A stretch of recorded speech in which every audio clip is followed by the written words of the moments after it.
Hello, everybody, and welcome to the White Hatter YouTube News Show. I'm Brandon. And I'm Darren. You can beam anywhere and everywhere around the world. It's about drop down menu. Google hit with more than 20,000 geofence warrants from this $49 malware. What?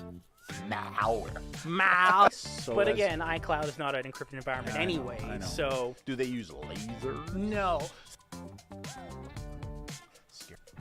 Light. They were able to open the person's computer that was protected by Windows Hello. At the beginning, he said, "No, we weren't breached," and then a couple days later, "Yeah, we were breached." Straight up. It needs to be like stand straight up. It's right here. See, I'm standing straight up. He's a little taller. I need an extra. Do you want to make sure your significant other doesn't know where you're shopping, what gifts you're going to get? Buy the Faraday Pocket. Ineffective malware affecting Mac and PC, Discord being used to spread viruses, and fake Windows 11 installs are making their way among the internet. Will allow an identity thief what they need to get a credit card under your name. Oh, you lost somebody outside your phone? Oh, who was that? Somebody else. It got stolen. I just need to talk to him. I was at the gym and it got stolen on my locker, which is a common thing that happens. Right. Oh, and how come you have it on you now? I kind of feel like the old style news. Hi, Darren with CKDA here. Just thought it's right. How the Bumble dating app revealed any user's exact location. Oh, I better delete it off my phone. I'm joking. I don't have Bumble. What are you doing? You know, if I'm a criminal. Next one, Zoom has made Right, Zoom Z-O-O-M, Box 350, Boston, Mass. Oh, you were dressed up like a dinosaur yesterday. That was a personal project, but yes. You're trackable, right? You're trackable. Everyone walk around with a Faraday pocket. Yeah, exactly. Hey, that would be a great invention where you now invent pants that have Faraday pockets built right into them. Yeah.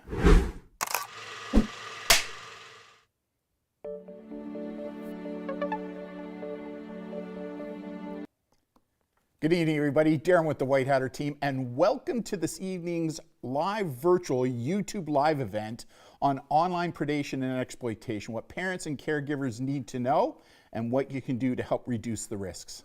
Let's get after it, shall we?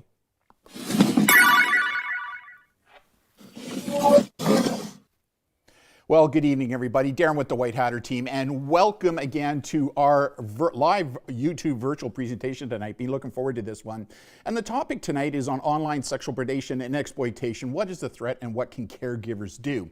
And before we get going, big shout out to those people who are joining us tonight. We have people registered from across North America. In fact, we have a couple of people registered from around the world. And what's really cool about today's live YouTube event is we're actually going to make a recording of it available from here on in for free online for everybody to watch, because we believe the information is so important.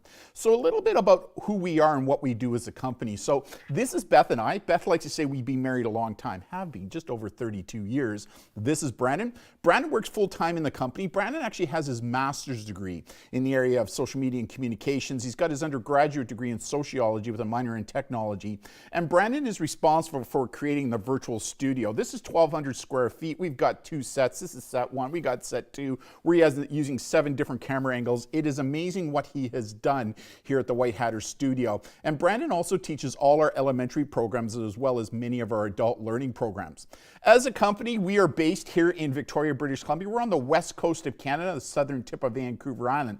And because of that fact, I want to acknowledge this. I want to acknowledge that we here at the White Hatter, we work, live, and play on the traditional territories of the Coast Salish, specifically the Esquimalt Songhees, the Chanua, and the Wasinash people. Very important for us to acknowledge that fact. Now, as a company, we've been around now for just over 29 years, and we are currently comprised of retired law enforcement.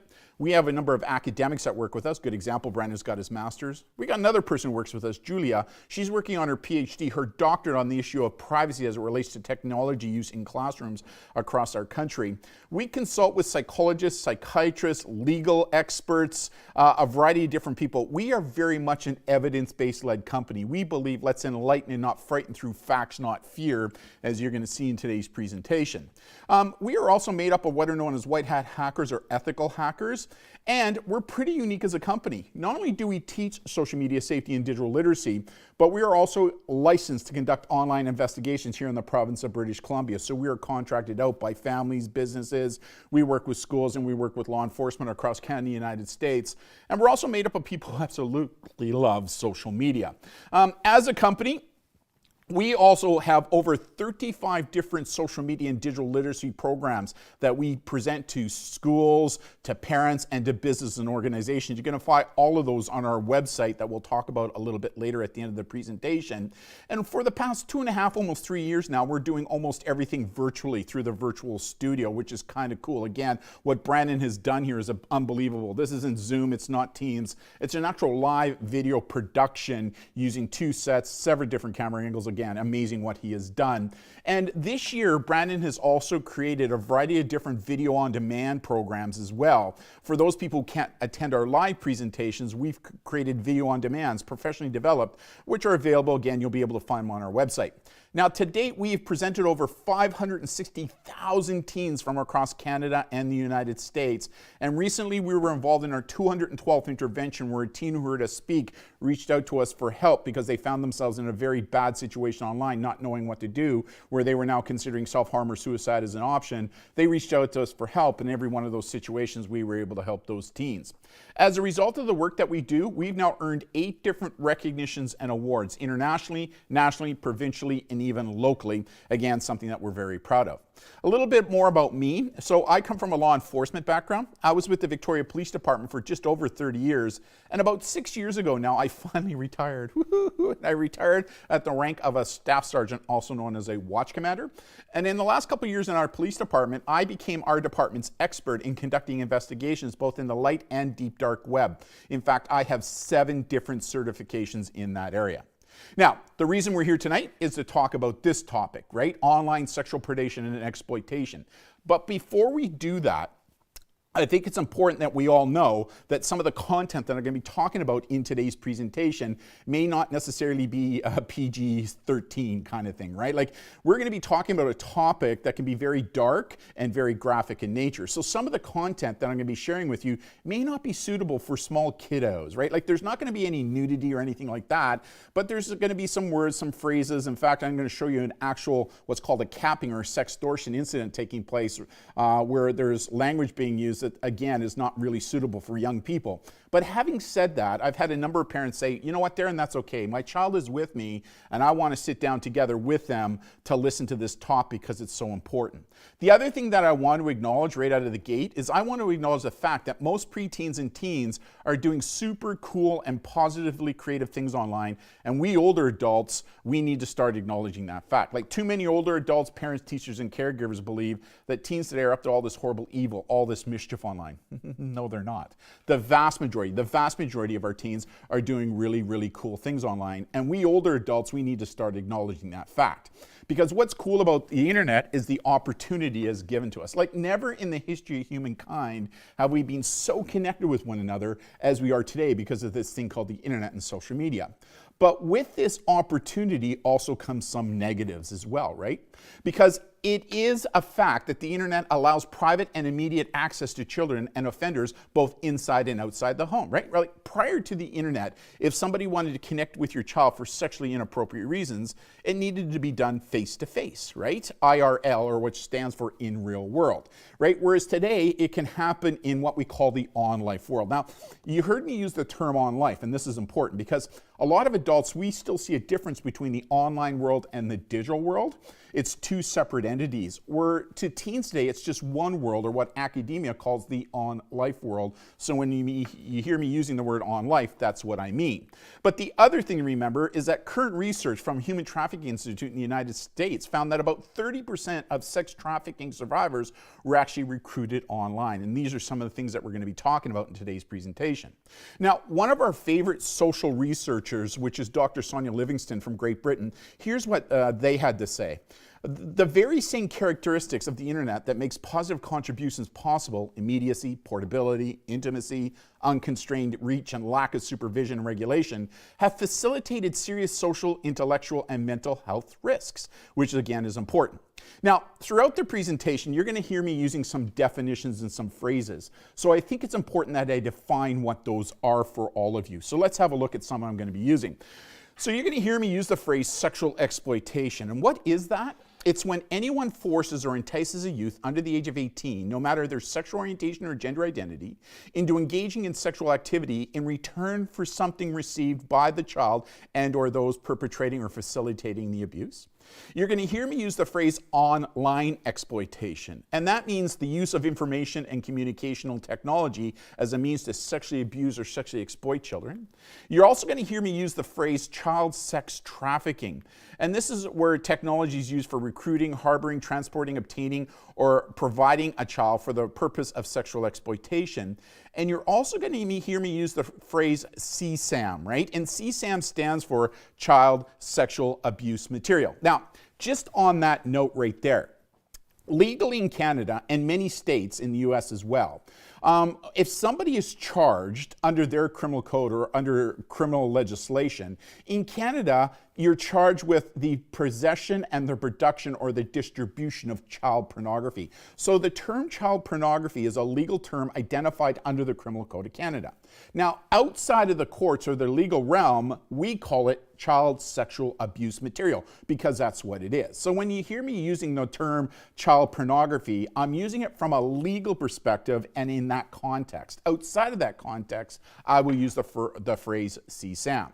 So what's interesting is that when it comes to sexual predation of our kids in the on-life world, both online and offline, the research shows us consistently that usually it is perpetrated by somebody who the child and the caregiver or parent know, loves, or trusts in most situations. And here's a really good example of one that happened online just recently here in Canada in February 2021, where a BC father took their younger child into the province of Alberta. And once they were there, they went to a hotel where the father was creating child sexual abuse material with their child and then sharing it with others online. And thank God the Alberta ICE unit, which stands for the Integrated Child Exploitation Unit, was able to interdict and arrest that father and recover that young person, right? So that does happen. Now, what's interesting about the research as well is that prior to COVID, when we looked at incidences where teens and youth were approached online by somebody who they didn't know, love, or trust pre-COVID, the good research found that about 11% of teens between the ages of 12 to 16 stated that they were actually contacted online by somebody who they did not know, love, or trust for sexually inappropriate reasons. That was pre-COVID. In fact, the Pennsylvania Attorney General's Office Child Predator Section, which are kind of the gold standard. Like this group does just fantastic work. Here's what they said. The same number of predators exist. It's just that their opportunities and tools have changed. There are more ways for them to access children, and we have gotten better at catching them. They've easier access to their victims and to children because they are online at younger and younger ages. And that's for sure, right? But what about statistics in Canada? What's going on? Well, by complete fluke, the Canadian statistics just released their police reported incidences of 2021. So we're always 1 year behind here in Canada. So we're able to take the newest statistics that just came out this week and compare them to the statistics in 2020. And here's what's interesting. They found an 18% increase in online child sex exploitation over 2020, a 21% increase in making and distributing child pornography compared to 2020, a 33% increase in the possession and accessing child pornography when compared to 2020, a 5% increase in luring a child via a computer, and a 9% increase in non-consensual distribution of intimate images, commonly known as nudes or sexts, right, with a lot of people. Well, again, we'll talk about that. Now, there is no doubt that this crime is underreported. All of these crimes are underreported for a whole variety of different reasons. So is it a reality that your kids could be faced with one of these issues online? Well, the reality is yes, it can. Yes, it is. It is foreseeable, right? There's no doubt about it, and it is a current risk that we all need to be alive to. But we strongly feel that we can reduce the risk considerably by following some of the suggestions that we're going to be making in today's presentation. But here's our belief. Even one child who gets preyed upon is one too many, right? Now, here in Canada, in 2022, the Director of Cyber Tips, which is a reporting line run by the Canadian Centre for Child Protection, here's what they said. When I look at the statistics for the last 20 months, compared to the pre-pandemic period, we're looking at a 120% increase in reports of children being victimized online. So we know this is going on. In fact, law enforcement across North America, Canada, the United States, in Europe, like Great Britain, Australia, they too are reporting that they're seeing an anecdotal increase over the past 2 years of COVID in individuals who are connecting with our kids online for sexually inappropriate reasons. In fact, here in British Columbia, where I live, our ICE unit, again stands for the Integrated Child Exploitation Unit, they saw a 45% jump in reports of online predators early in the pandemic. Now, one of the things that we love to do is we love to engage teens. We have thousands of teens that follow us in our social media. And we love engaging teens because we believe that teens have a lot to offer us as adults. We adults just need to be willing to listen. You know, we adults, we bring life experience to the table that these teens often don't have. But teens can bring a lot of experience about what's going on in their on-life world that we adults may not have. So on topics like this, we love asking teens questions. And so here's a question I asked the teens that follow us in our social media. I said, hey, have you received an inappropriate sexual message, solicitation, or offer online from someone you did not know since school has been shut down? Now, this was a question I asked in 2020. We had 296 teens respond to us. And this is anecdotal, no doubt about it, but here's what they reported back. 27% said yes, but 73% said no. Important, right? But when it comes to statistics, we have to be careful. One of our favorite researchers, there he is right there, here's what they had to say. We have to be careful about attributing reasons for increase in online harm offenses during times like this. An increase in reporting could mean more people being online to report it, not that more time online leads to additional abuse.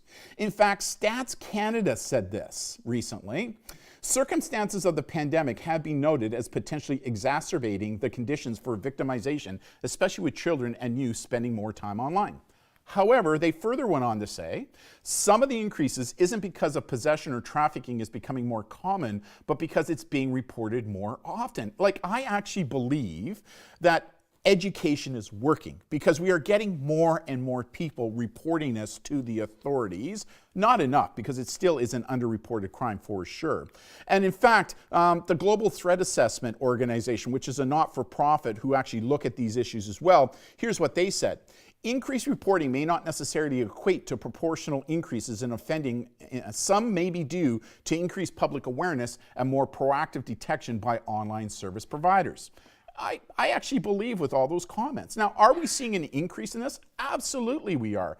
But is some of the increase because of increased reporting? Yes. But is underreporting a big deal? It certainly is, specifically when it comes to the issues that we're talking about in today's presentation. But talking to law enforcement across Canada and the United States, investigators who really specialize in this area, they have shared with us that there are 3 basic sites, because what's important to remember as adults and caregivers is that no matter where kids are online, what platforms they're on, there are going to be those who are going to want to prey upon kids for sexually inappropriate reasons, right? Because if I want to target a kid, I'm going to go to those sites where the kids hang out. But what law enforcement tells us is there's 3 main sites that keep coming across their desk where it seems to be more pertinent than others. And those sites, there's 3 of them, include Instagram, Snapchat, and TikTok. In fact, an investigator with the ICE unit in Alberta said this. He said, our ICE unit cannot keep up with the number of TikTok self-exploitation files coming in. Young children are using their parents' and siblings' devices to jump on TikTok and upload a nude or sexually explicit video of themselves. Get engaged, people. Really important. But you know what? It's not just social media sites. It's also about online gaming sites, right? So again, we asked teens this very question. We asked teens who are 13 and older this question in 2020. Here's the question we asked. How many of you, let me blow this one up big screen. How many of you were approached in these games by someone asking you to engage in sexually inappropriate behavior? Again, anecdotal in nature for sure. 16% stated yes. and 84% stated no. But here's what's interesting. This month, we asked the same question. So 2 years later, and here's what's interesting. 28.4% said yes, and 71.6% said no. So over the 2 years, we saw a 12% increase. Again, anecdotal for sure, but it's important. But it's not just gaming sites as well. It's also on streaming sites. And some of the ones I want you to be aware of include Omegle, Chat Roulette, MyLaw, YouNow, Yubu, Seven Strangers, Cake, Omi, Emerald, Monkey, Bigo. And you know what? When I ask teens, how many of you know these sites? All their hands go up. When I ask adults, how many of you know these sites? Hardly any of their hands go up. And that shouldn't surprise us. And why are teens going to these sites? Well, to be quite honest with you, they're going there because they're bored and they want to go there for laughs and giggles. That's why they're going.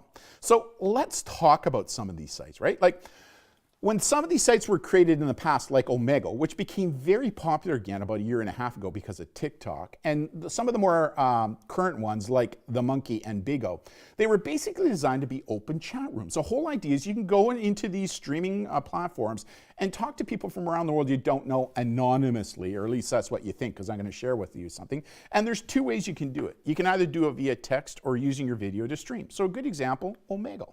We can go into Omegle, we can type in hi, and within a split second, somebody else from around the world you don't know will reply hi back, usually followed by ASL, which stands for age, sex, location. Why? Because pedophiles are very age, gender specific, right? Or the second way they can communicate is by using their camera and streaming with one another, where boop, their face pops up, boop, the other person's face pops up, and you can talk to one another face to face. Now, when you think about that, it's a really cool way, it really is, to interact with other young people from around the world who have the same ages as you, right?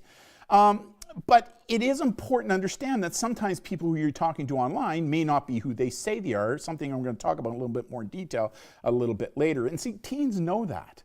So teens are trying to use countermeasures to help protect their privacy, to help them make it harder for people to know who they are.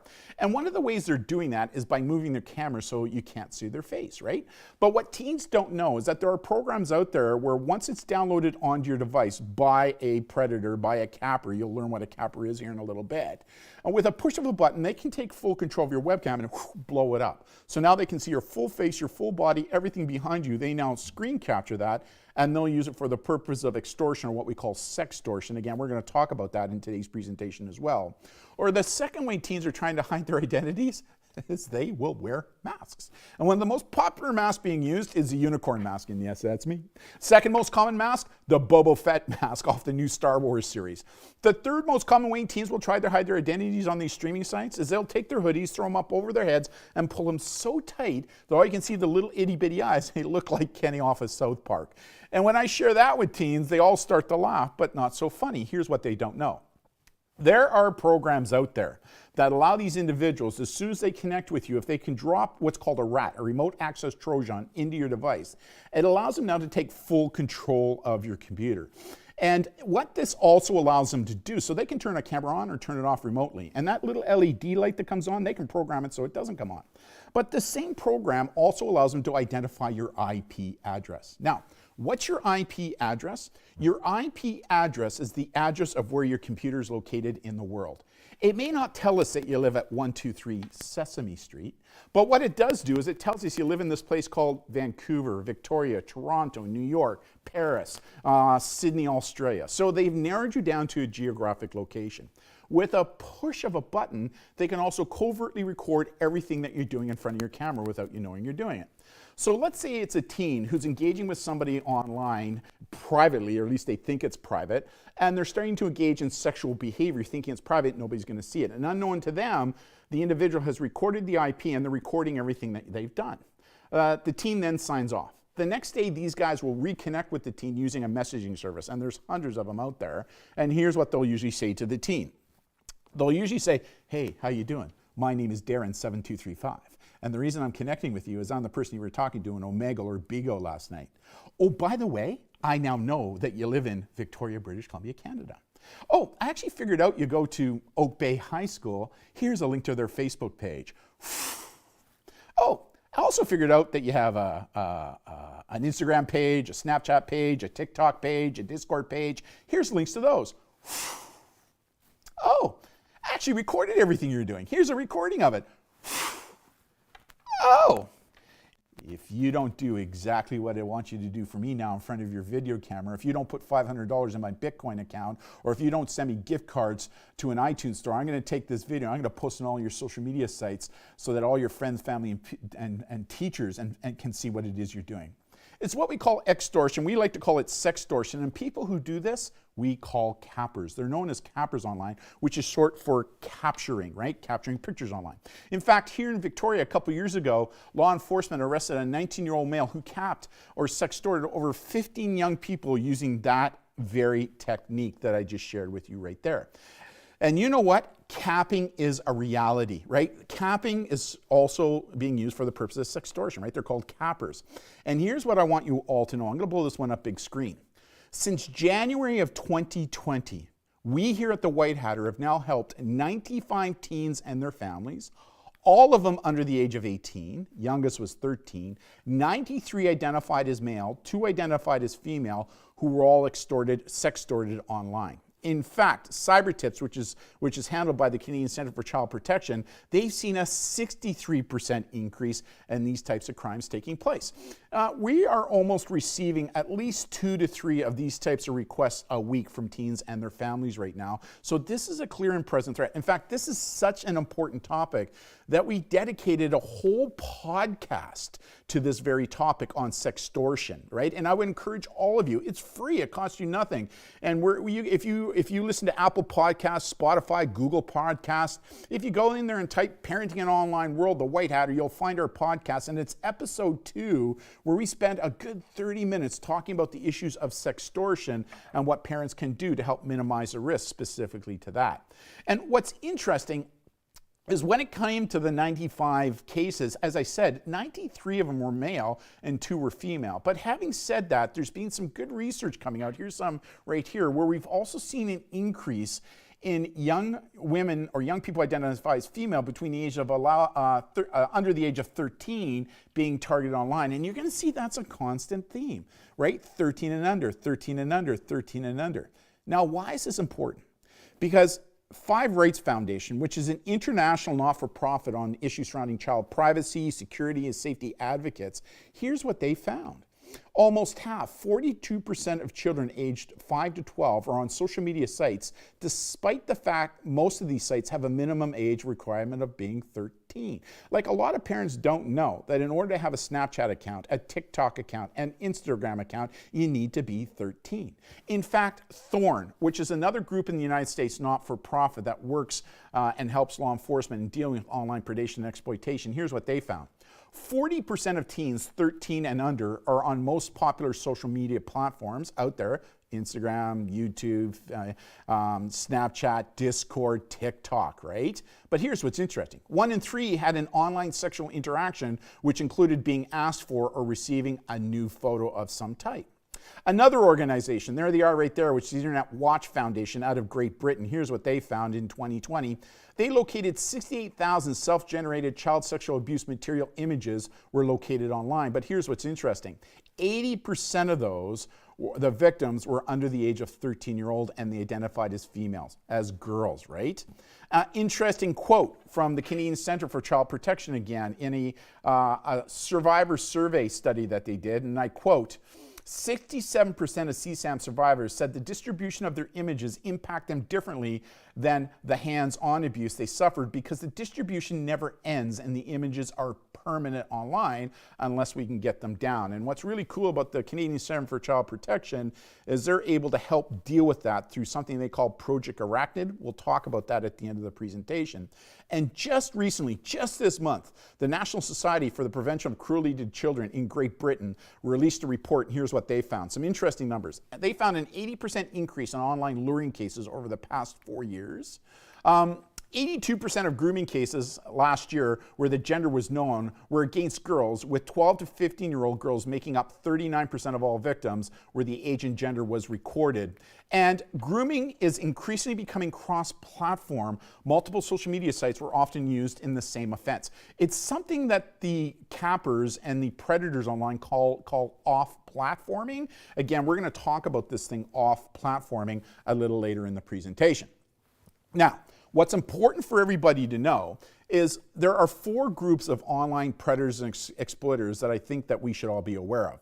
And the first are what we call the commercialized sexual exploiter, commonly known as pimps. The second one are peers and partners.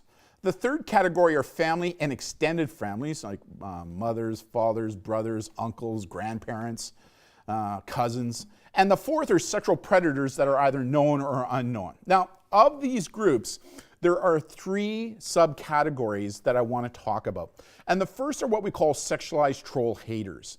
And these individuals commit these crimes online for very little. They're not motivated by very little sexual motivation taking place with these individuals.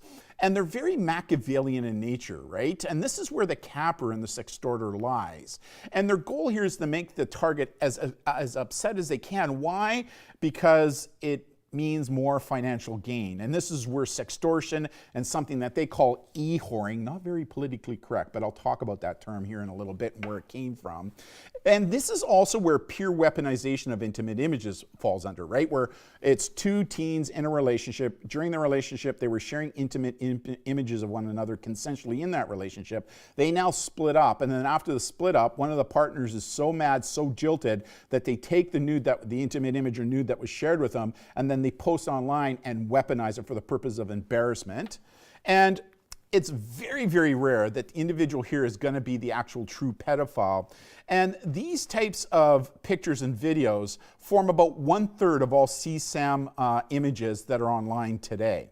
Now, when we look at individuals who are doing the capping and sextortion online, where are they coming from? And here's what I can share with you. Of the 95 incidences that we were involved in, we were able to track using some of the techniques and investigative techniques that we did. And here's what we found. A lot of them come from, they work as crime groups, and they're basing themselves out of Russia, Southeast Asia, primarily India, Somalia, Nigeria, or Southeast Africa. And they work as organized groups. And what the research and the literature is showing us is that these groups are basically split up into specific pods. And these pods have their own expertise to work together as a team in order to target young people and even adults online. And the first are what we call the hunters, right? And the hunters, their goal is to go online and seek targets out, right? That would be good targets for them to target so that they can alert the rest of the group. Because once they've identified a target, they will then pass them on to what are known as the talkers. And these are the individuals that engage with the target via a grooming process. And we're going to be talking about the grooming process in great detail in today's presentation. And then also comes the loopers. And these individuals, their goal here is to desensitize via hypersexualized pre-recorded video to normalize the contact with the young person with the ultimate goal of obtaining some type of intimate image or video that they will use for the purposes of sextortion online. And one of the benefits of being an online investigator here in the province of British Columbia is we utilize hardware and software that allows us to search not just the surface web, or what's also known as the light web, but also allow us to search into the deep and dark web. And the reason I go down to the deep and dark web is because there are chat rooms and forums down there where individuals who get involved in capping or pedophiles will go to talk to one another to share tricks of the trade, right? So here's a really good example. So here's some screenshots. I know they're hard to see of some of the conversations that I was able to find down in the deep web in some of these chat groups that are going on. And what they're talking about here is they're talking about the sale of what they call e-whoring packages, right? And basically what they are is they're how-to manuals where they will teach you how to target individuals online for the purpose of sextortion to make money. And these packages, these guides will basically have scripts or what are called pretexts that you can use. They include videos and pictures that you can use for looping, and they're being sold down there for $500, $600, $700, right? Like this is big, big business, right? And also down there, they're talking about different ways that they can use technology to help them in these crimes, right? Where they're talking about right now, how right now, if you want to create an image that you're going to pretend to be a 16 or 17-year-old young boy or young girl, you can. There are programs out there that utilize artificial intelligence to create a picture with whatever specific age, gender that you want it to be. Or the fact that there's now deep fake technology where you're able to morph a face into video to make it look really real. You're going to see that in a second. Or there's technology out there now that allows you, like if you're a 45-year-old male and you want to change your voice so you sound like a 16-year-old teen, there is technology out there right now that allows you to do that. Excuse me for a second. And they're down there talking about this stuff. So to show you what I mean, so check this out. So I'm going to show you how easy it is to morph pictures, right? So check out this picture. This is, for those of you who are the older generation like me, the boomers, you know these individuals, the Three Stooges, right? Larry, Merle, Curly, and Moe. So watch how I'm going to take my face and I'm going to morph it into that picture. Check it out. So here's the real picture. Here's the morph picture. That's me in the middle, right? But it's really hard to see that that was a morph picture unless you have forensic software like we have to show you that the pictures would be morphed. But not only do they have it for pictures, right? And we have seen this. So a good example, we helped one, it was an adult actually in their early 20s, where an ex-partner actually took a picture, the face of their partner, and they morphed it into a nude that they had downloaded online, and they did it so well it was really hard to see it was a nude. And then they basically said to this young adult, hey, listen, if you don't do what it is I want you to do, I'm now going to take this picture and I'm going to start posting it public and everybody's going to think it's you, right? So they were using it as a form of extortion and uttering a threat, we would call it here in Canada. And it was really hard to identify unless you had a program we had to show that the picture had actually been morphed. But not only can you do this with pictures, but you can now also do it with video. They're called deep fakes. So let me show you one here. Here's a program I used. And this one's a rough one. Like you can actually see that it's morphed, but trust me, there's good stuff out there. A really good example for those of you that haven't seen the Tom Cruise deep fake, check it out, right? Like it's really hard to ascertain that it's actually not Tom Cruise, but check this out. So this is a video clip from Home Alone. And watch how I morph my face into Buzz, right? The older brother. Check this out. Did anyone order me a plain cheese? Well, yeah, we did. If you want me, That's me! He's gonna have to barf it all up because it's gone.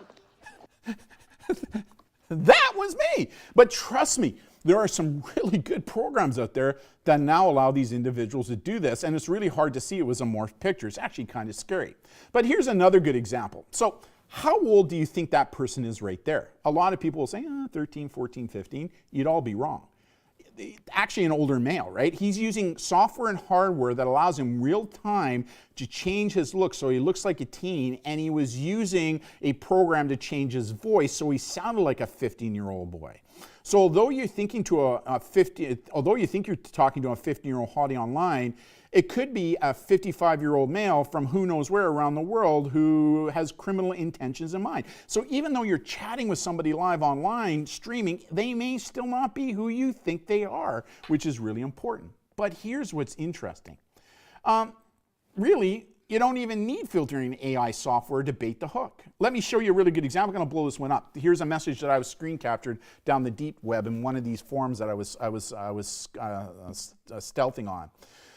This individual actually said that he found a female in her mid-20s who was attractive, more than cute type of girl, and she told me she would do pictures and video in a bikini and also send verifications when people asked for it, right? So in this one, like a lot of people are getting wise to things that are happening online when it's coming to extortion specifically, where they're becoming more aware that videos can be looked and look really real. So what teens will often do is they'll say, you know, let me make sure you're real. So touch your left ear, raise your hand, scratch your head.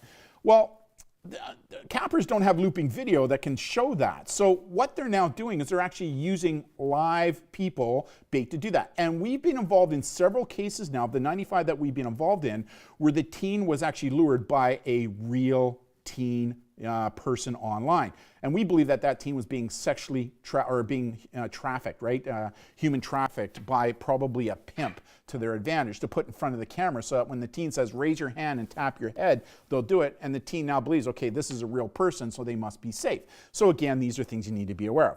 Some other messages I found down there. If you're asking how cappers do it, I can tell you that they use multiple videos of the same girl broken into sections. Sometimes the boy will ask the girl to wave, and the capper have a video ready to insert in that it doesn't look too obvious of a cut. Most of the time, the capper has to chat with the boy and get him comfortable before he shows. I once spent almost 1 hour with a boy. 15 minutes was warming him up, and 30 minutes was him jacking as he took a long time to come. And I had to loop my bait several times, but he never noticed. Here's another message I found. Is nobody seeing the bright side of this pandemic? Schools are closed, so kids are at home bored. That means way more live streams, and it's very damn clear moderators aren't working right now. I've seen 3-hour streams go unbanned over the last few days where girls do whatever they effing want. What a time to be alive. But you know what? It's not just the dark web. It's also the surface web. Some of you may not know about NAMBLA, right? The North American Men Boy Lovers Association. Like, if you're actually to Google them, you'll find them and you'll find their website. And this group believes that it's ethically and morally okay for them to have sexual interactions with young children, right? Just unbelievable. But you know what? It's not just adults. Teens are doing it as well. So here's a good example. This incident happened here in BC just a couple of weeks ago, right? Where a teen in Abbotsford was arrested because he was sextorting an 11-year-old boy for nudes down in Texas, right? And this hit national news. So it's not just adults. Teens can get involved in this as well. Now, the next group of individuals I want you to be aware of is what we call the online pedophiles. And according to Dr. Marlene Wasserman, who's one of the world's leading experts when it comes to pedophiles, says about 1 to 3% of the general population would fall under this category. And these individuals usually have sexual compulsion, fantasies for, or primary sexual attractions to adolescent boys or girls. They're very specific. I like boys, like girls. I usually don't like both. And there are subcategories under this group, right? The first are what we call collectors. These are individuals who want to collect CSAM material, child sexual abuse material. They won't share it, they're just collecting it for their own collections. The second are what we call travelers. These individuals will travel vast distances to meet young people who they met online in order for a face-to-face encounter. A really good example of this just recently here in my province, right? Just the other week, in Nanaimo, just north of where I live, police arrested a man who was 57. He told the young person he was 27 online from the United States who traveled all the way up into Canada to meet a teen in Nanaimo. Thank God he met this young teen in a park, and 2 parks workers saw this going on. There's something not right there. So they notified the RCMP, and the RCMP were able to intervene before that happened. But not only will predators travel vast distances to meet young people, but young people will travel vast distances to meet their potential abuser as well. So here's a good example, right? Here's an example where 2 teens from a small town, Tillsborough, Ontario, traveled all the way to Alberta to meet an online predator they met online. And again, thank God the police were there to intervene. And here's another case where another teen from Ontario traveled all the way to Alberta, again, to meet another online predator that they were able to interdict on, right? So not only will teens travel vast distances, but so will predators to meet these individuals face to face. And the next category are what we call manufacturers. So these individuals, not only do they collect CSAM material, but they'll also sell and trade or exchange it with others online. And there are approximately 47 million known CSAM images circulating globally on the internet, according to the National Center of Missing and Exploited Children in the United States. Now, here in Canada, the RCMP's National Child Exploitation Crime Unit are the ones who are designated in dealing with this, and they work with all the ICE units, the Integrated Child Exploitation Units, in every province and in every territory. And most of these units are amalgamated or integrated units. So a good example here in British Columbia, it's made up of a variety of different RCMP officers, but also municipal members of municipal police departments as well. And most ICE units across our country are like that. But let me show you what I mean. Check this out. Here's a map of Canada. See all those red dots that you see right there? Those red dots represent servers in which there is child sexual abuse material on those servers. Check out the United States. This was captured in 2021. All those dots right there, those are servers that contain child sexual abuse material. This is an issue, not just in our country, but also in the United States as well. And the fourth category are what we call chatters, right? And these people don't want face-to-face real-world meetings. They want to have the interaction online via the internet only. And this is where sugaring comes into play, right? Sugar daddies, sugar babies, sugar mamas, where they'll use it for the purpose of luring, for the purpose of survival money. And the issue of sugaring became even more concerning during COVID, right? Where people weren't able to work and they were struggling to meet financial needs for whatever reason. So people were turning to sugaring. And in fact, we helped 3 different teens who started to sugar, and they ended up in bad situations as a result of that. In fact, here's a message that a teen sent us about sugaring. Hello, I'm not sure if you guys go after pedophiles or whatever, but there's this 37-year-old asking me to send nudes for a daily allowance of $200. I said no, of course, but I just thought you guys should know. I'm worried that he's asking girls younger than me for nudes, right? Well, in fact, that's exactly what was happening. Like, here are 2 that we caught. The one on the left is from Instagram, and the one on the right is the one that was being advertised on Snapchat, where these individuals were looking for sugar babies, where they would pay them a monthly wage, right? And a lot of times it starts with sending me feet pictures. Send me a feet picture, right? And I'll give you $200. And then depending upon what they show next, the more you show, the more you're going to get. Now, this is such an important topic that we dedicated 2 full articles to this. In fact, I dedicate a whole chapter to sugaring in our free web book that I'm going to talk about at the end of the presentation. Because again, just to talk about that topic could take me probably 45 minutes to do, and we just don't have time to do that. But you can read all about this on our blog, where we have several articles on our blog on our website, but also we dedicate a whole chapter in our web book for this, and I'll link you to that web book at the end of the presentation. Again, it's free, it costs you nothing. Now, the next type of individual I want you to be aware of is what we call the sexualized child abuser or the exploiter. And again, these individuals are not motivated by pedophilia per se, but these individuals are extremely exploitive due to choosing children of vulnerability. You're going to see what I mean by that in a second. And they're extremely opportunistic and very situational in nature, and they target based upon impulse, curiosity, anger, desire for power. And this is where parents, teachers, coaches, and priests fall under, in my opinion, in most cases. But this is also where the commercialized sexual exploiter lies, or what we call the pimp.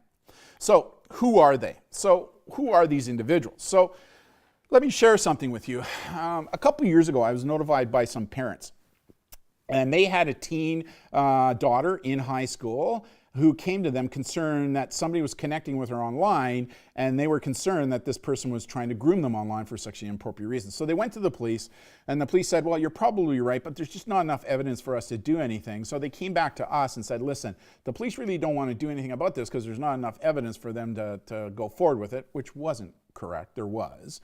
They asked, is there something that you can do for us? So I said, sure, right? And a lot of these cases, we don't charge anything on these cases, right? We do it pro bono and gratis. So we started what we do best as online investigators, and I was able to track this guy to the United States. In fact, I tracked him into Washington State. So I contacted my friends down in Washington State in law enforcement and say, hey, do you know anything about this guy? And they went, yeah, we know who he is.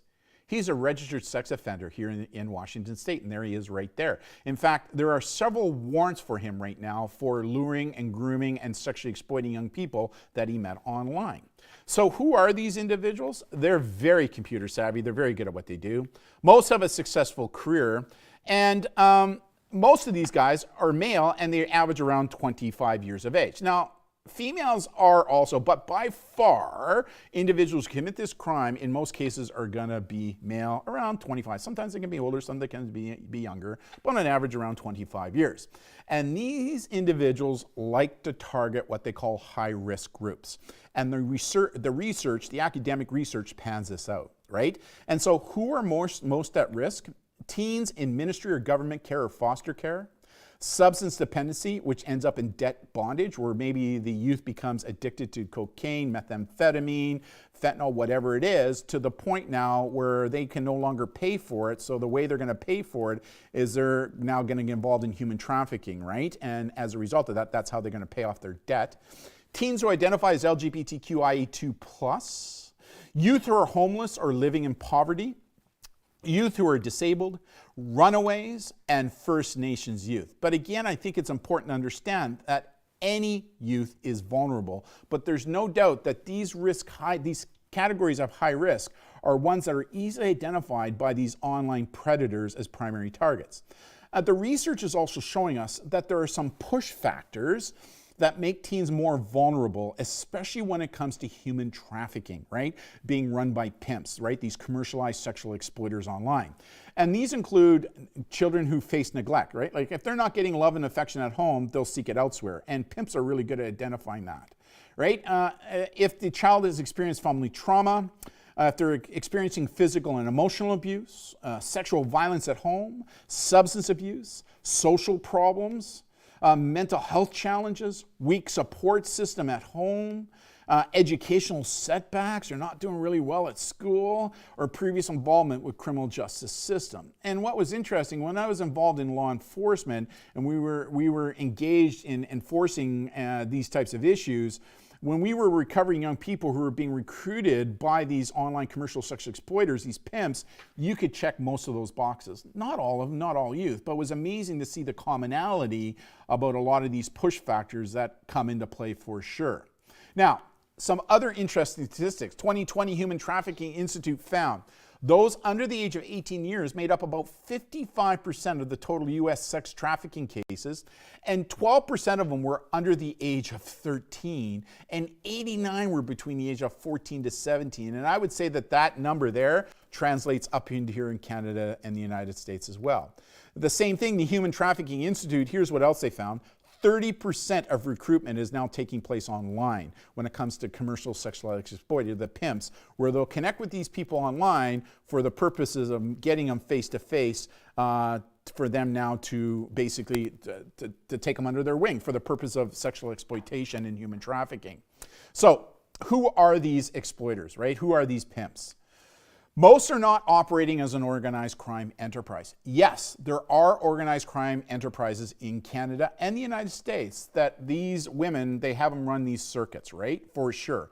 But most are not operating as an organized crime enterprise. And usually it's an individualized exploiter that are operating individually and are often known to the youth.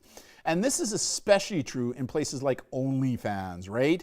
Where they have rebranded. They're no longer called pimps or commercialized sex. They like to call themselves influencers, right? And OnlyFans. And OnlyFans is a place where you can sell nudes of yourself for a profit. And these influencers will hook you up with people for your clients, but at a cost, right? So that's how they're doing it in OnlyFans.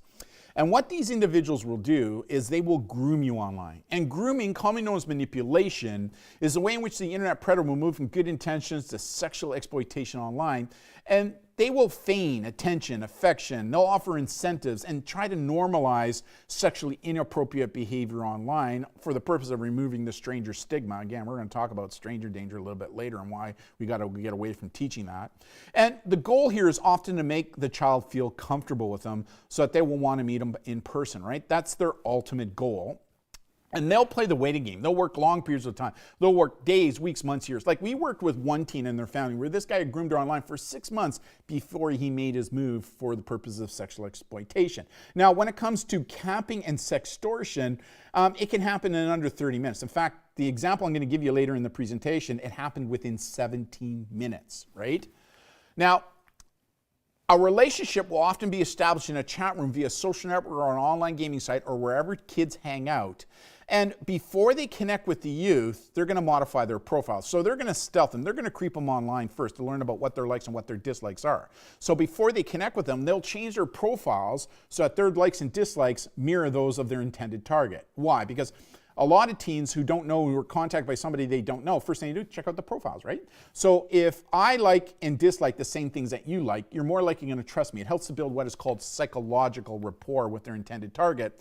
And they will use age and language that is congruent with their target. So again, these pedophiles are very age and gender specific.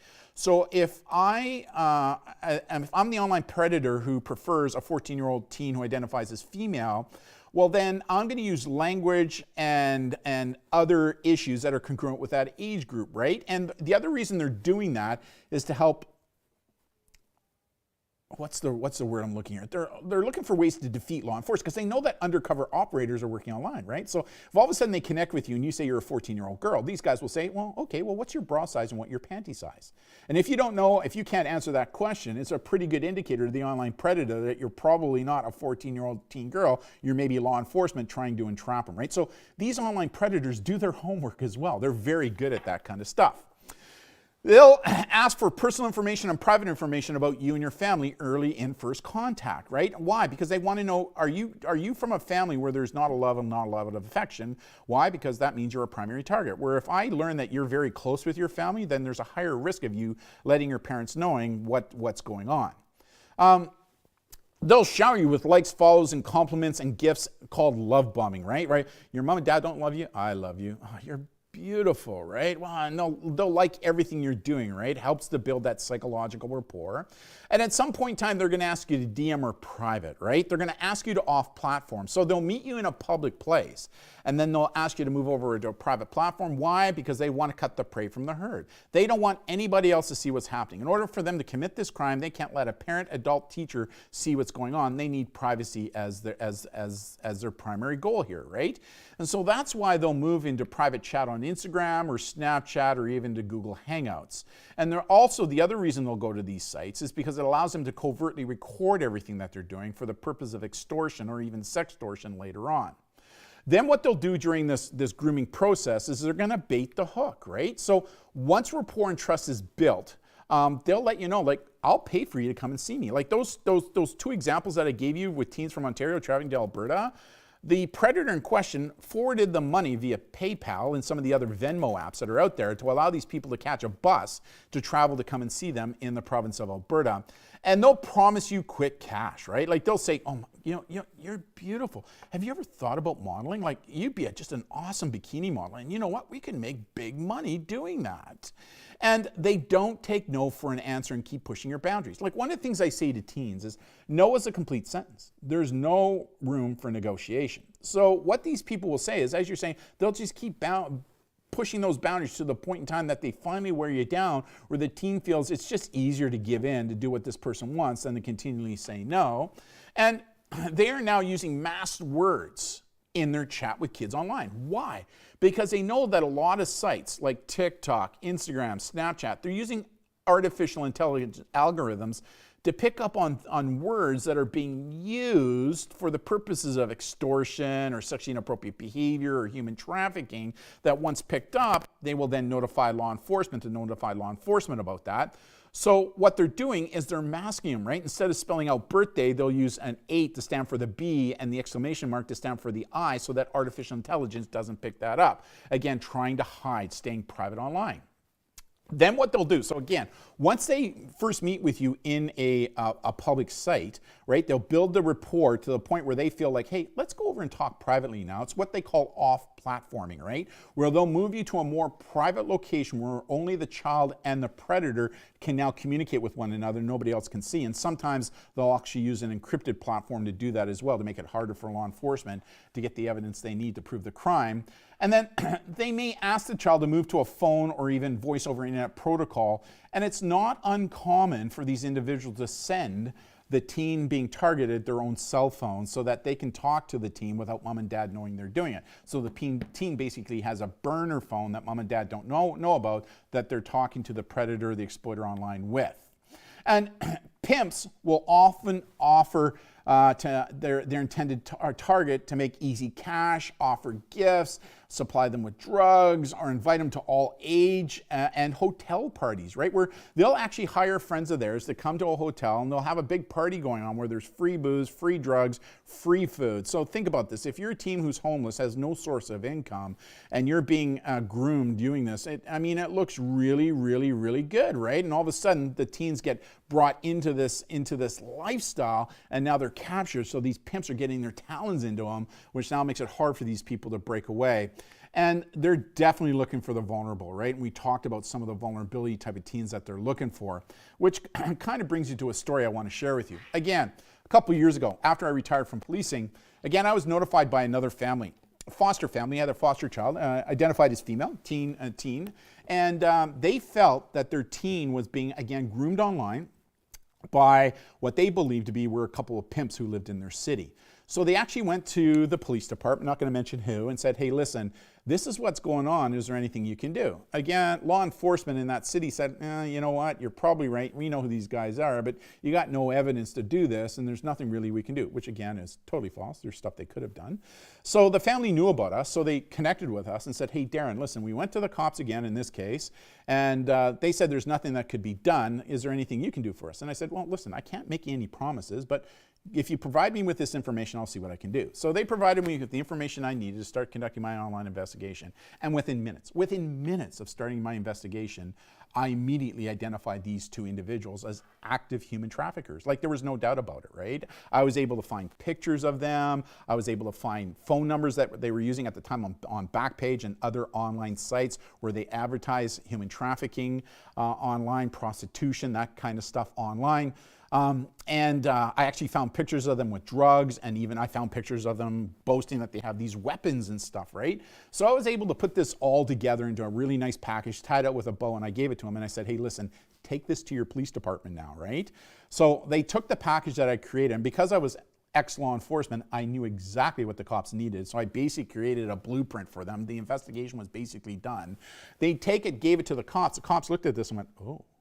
Wow. So the cops started an investigation. They actually did an undercover operation, and as a result of the undercover operation, they ended up arresting these two individuals.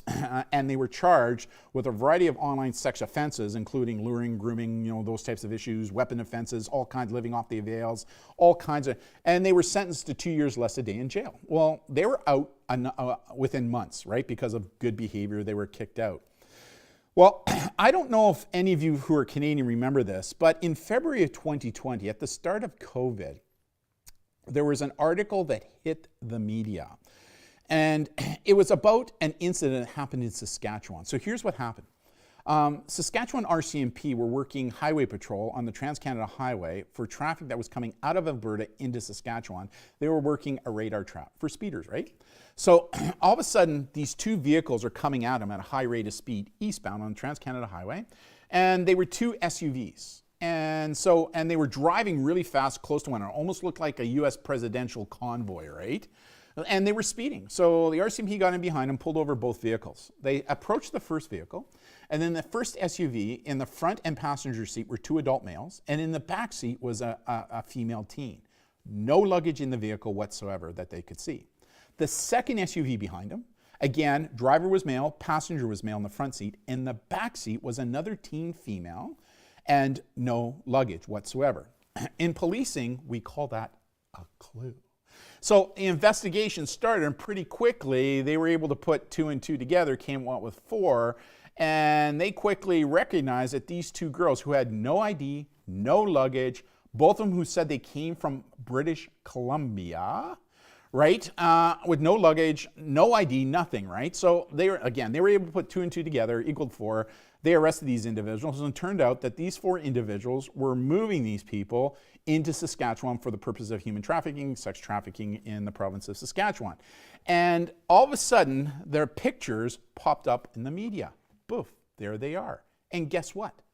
The first two people at the top of the stairs, they were the same two people that I helped get arrested here in British Columbia on that other incident where they were convicted and they only did a couple of months in jail.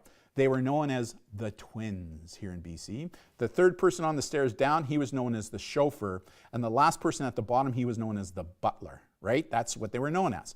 Well, guess what? The guy at the top of the stairs pled guilty. The other three, their charges were stayed. The person who pled guilty was sentenced to 3 years and 2 months in jail, which was then reduced to under 2 years. And I think he is now out, and the other three have been free, right? And this is important. Why? Because as this organization says, notinmycitylearning.ca, and for those of you who want to learn more about human trafficking, sex trafficking teens, check out that site. They've got a great training program there for free. It costs you nothing. That will really educate you on this topic. And here's what they said, and I agree with it 100%. Currently, human trafficking is a low-risk, high-profit business. It must become a high-risk, low-profit business if we want to make a difference. Like it or not, You know, in the case that I assisted on, where they ended up being convicted for 2 years less a day, but only spent a couple months in jail. Big deal, couple months in jail, 3 square meals a day, I'm out. Big deal, they're still making money. And all of a sudden, they get arrested, convicted again, and they did less than 2 years, and one person only did less than 2 years in jail. He's now out, the other 3 charged with state. No, and they were still making tons of money. So until we change that rubric, these types of crimes are going to continue. I strongly feel that the criminal justice system, the courts, are not nailing these people with enough time in jail to kind of say, listen, this is not worth your while. Because if all they're doing is, 2 years less a day, a couple months in jail, what's the impetus for it? It's just a cost of doing business. Why? Because they're making so much money. Who cares if I go to jail for a couple months or even 1 or 2 years, because I'm making all this money. So we got to change that rubric. In fact, I get a lot of parents and caregivers and even people who I work with in the child care field where we talk about this issue saying, how can teens fall victim to these guys? Like, it's pretty clear what they're doing. It's pretty clear what they're doing. Well, here's a quote from Heidi Olson. And Heidi Olson is a world-renowned sexual assault nurse. Boy, she is good at what she does. And here's what she said. How do these children fall victim so easily? Some pimps are reported to have seemed caring and genuine at first, and these traffickers are not thugs. They have a strategic business model. Pimps start by making promises and fulfilling them. They promise their victims food and shelter, they take them to the movies, and they buy them a cell phone, get them tattoos. And pimps provide an identity for vulnerable kids. As the pimp earns the trust, the pimp begins to break the kids in for sexual services. These guys are good at what they do. And sometimes even the most educated child can still fall prey to these evil, evil, evil individuals. And what they're doing here is they're engaging in what's called the grooming process, right? Because if the goal is sexually inappropriate conduct over the internet, they're going to break down barriers very slowly. They understand they don't want to shock and all to scare the child away, right? They want to build that rapport. So they'll introduce sexual content in the conversation to test the waters, to see, is the teen I'm targeting, are they going to engage with me, or are they going to start to pull away? Because if they start to engage with me immediately, that means this is a good target, and I'm going to put the time and effort in to hook them and to reel them in. And they may start to send inappropriate pictures. So the first picture I send, fully clothed. Next picture, no shirt on, got my pants on. Next picture, no shirt on, no pants on. Next picture, nothing on. Very incremental, right? The whole goal here is to desensitize the target so that we're not shocking on and scaring them away immediately. But once hooked, they'll resort to threats if they sense that the target is withdrawing from interactions such as sending pictures, emails, or videos, right? So if all of a sudden they're engaged, and this is really true for commercialized sexual exploiters, pimps, right? Where they're grooming them online, because remember, 30% are groomed online. That's where it starts, right? Where the recruitment starts right online. If they're engaging with these teens and the teens are starting to share sexually inappropriate stuff online, if all of a sudden the teen starts to pull away, well, then the pimp is going to say, well, hold on a second. No, you don't. Because if you don't do exactly what it is I want you to do now, everything you sent me, I'm now going to send to your parents, right? So they can see what's going on. So that's what they're going to do. And here's an interesting quote from a 14-year-old survivor. At 14, when I received these sexual messages, I almost felt it was exciting, like I was doing something naughty and that I shouldn't tell my parents. I didn't feel like I should speak to adults about it because I thought I'd get into trouble for talking about sex with a guy. I was embarrassed about my parents finding out. Interesting. So again, they'll go through the grooming process, which includes the first step is the lure. Here they'll covertly creep, learn about who the target is, what are their likes and what are their dislikes, and then change their profile so that their likes and dislikes are the same as their child, right? Again, helps to build psychological rapport. Then they'll move into the grooming phase. And here they'll engage, they'll break down the stranger stigma. Again, we'll talk about why a little bit later. They'll include compliments, they'll desensitize the sexual language, behavior. They'll say, oh, you're so beautiful. Have you ever thought about modeling? They'll gift them, they'll offer them drugs, and love bombing takes place during this step in the grooming process. Then they move to the isolation phase, right? Where they start to pull the child away from their circle of protection. So they're moving from their family and friends. They'll say things like, let's keep this our little secret. Where are you talking to me right now? Let's do it in your bedroom so mom and dad can't hear or see what's going on. And they'll use private encrypted apps to further increase privacy. Then they'll move to the manipulation or the coercion phase, where they'll say things like, you know what, I've done all this for you, you now got to do something for me, or I got you, right? Where all of a sudden they'll say, you know this picture you just sent me, if you don't do exactly what I say I'm going to do, I'm going to post that online for everybody everybody to see. And then the last step is the exploitation phase, which is where they'll say, you know, these pictures, these videos that I have, I'm going to use them to my advantage, or they'll get them involved in doing this type of behavior online for money, right? Now, here's what the law says in Canada and the United States about this. It is illegal in Canada and the United States to solicit children or teens under the age of 18 for sexual purposes. This includes luring, grooming over the World Wide Web, sending child pornography, and inviting sexual contact. It is illegal. And those in law enforcement and those of us who are outside of law enforcement who work with law enforcement, we love arresting these guys. Love it, love it, love it. Why? Because they're preying upon the innocence of our kids, that's why. Now what I'm going to do is I'm actually going to show you a capping process. And with the permission of this teen and their family, I'm going to show you how this process took place. And I can tell you, of the 95 cases that I've been involved in, all of them follow this process. Why? Because it's a script. Remember I told you the e-whoring scripts that are being sold by these commercial crime groups and using it to their advantage. So the teen in this case is actually 16. He says he's much older, as you're going to see. And the capping incident, that's extortion, in getting this young man to do something sexually in front of his camera he shouldn't have done, took approximately 17 minutes from the point of contact, right? So I've kind of blurred out all the private identifiable information of the teen, so you don't know who they are, where they're located, but I didn't do that with the capper. So let's have a look at this, right? So here's the actual IG account that the capper was using. And you'll notice that one of the things the cappers will do is they will screen scrape pictures of other young people online to use to their advantage, right? To say that they're a 16, 17-year-old girl, however they are. And these individuals are actually located in Southeast Africa. That's where they were located. I was able to track them. But when they're hitting targets, they'll do their research. They knew that the target I was talking to, or they were talking to, was in the Kelowna, the Peachland area of British Columbia. So they knew where they were there. So they created an account that looked extremely real of a young person who basically lived in that area. Now what's interesting, and in our investigation, we actually found that they created a secondary account of the same young girl, used a different name, but it's the same pictures of the same girl, right, of a different location, because they were targeting another teen in another location. So let's look at how this process worked. So the person on the left is the capper, right, the sextorter, the online predator. The one on the right is the actual teen. So predator, hey, how are you? Teen, hi, I'm good, how about you? Capper, I'm good. I don't think we know each other, but if you don't mind, we learn to be friends? Teen, yeah, for sure. Capper, okay, nice to meet you. Where are you from? Teen, I was initially from Penticton, but I now live in Prince George. How about you? Capper, okay, I live in West Kelowna, and I still go to university. And you? Yeah, I'm in college too. No, he's not, right? Capper, okay, cool. What do you like to do in your spare time? Teen, I like to hike and exercise, hang with people, do stuff like that. Capper, okay, cool.